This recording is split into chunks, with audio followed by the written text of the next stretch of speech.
આ તરફ સુરતના ખજોદ ડમ્પિંગ સાઇટ પર છેલ્લા કેટલાક દિવસોથી લાગેલી વિકરાળ આગ પર આખરે ફાયર વિભાગે સફળતાપૂર્વક કાબુ મેળવી લીધો છે।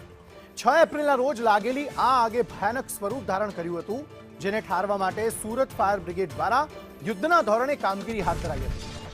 આગ બુઝાવવા માટે અંદાજે 80 લાખ લીટર પાણીનો મારો ચલાવવામાં આવ્યો હતો અને શહેરના 8 અલગ અલગ ફાયર સ્ટેશનના જવાનો દિવસ રાત કાર્યરત હતા। જયેન્દ્ર પાંડે વધુ માહિતી આપી રહ્યા છે। જયેન્દ્ર, જણાવશો શું વધુ વિગતો?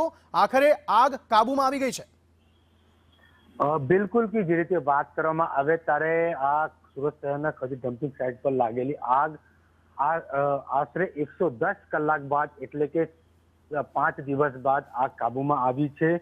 અને મહત્વની વાત એ કહી શકાય છે, ત્યારે આગને કાબુમાં લેવા માટે ફાયરના જવાનો સતત કાર્યરત હતા, સતત પાણીનો મારો ચલાવી રહ્યા હતા। ત્યારે બીજી બાજુ 16 જેટલી જે છે જેસીબી મશીનો જે છે તે બી આજુબાજુ કચરો ખસેડી રહ્યા હતા, જેથી જે મિથેન ગેસ છે તે પાછી ઉત્પન્ન થતા આગને ખરા જેથી જેસીબી મશીનો દ્વારા 150 ટન જેટલી માટીનો ઉપયોગ કરવામાં આવ્યો હતો। 8 સ્ટેશનની 60 થી વધુ જવાનો જે છે 12 થી વધુ ફાયર એન્જિન તૈયાર કરવામાં આવ્યું હતું। 80 લાખ લીટર જેટલો પાણીનો ઉપયોગ કરવામાં આવ્યો હતો। આખરે ગત મોડી રાત્રે આગ કાબુમાં આવી ચૂક્યું છે।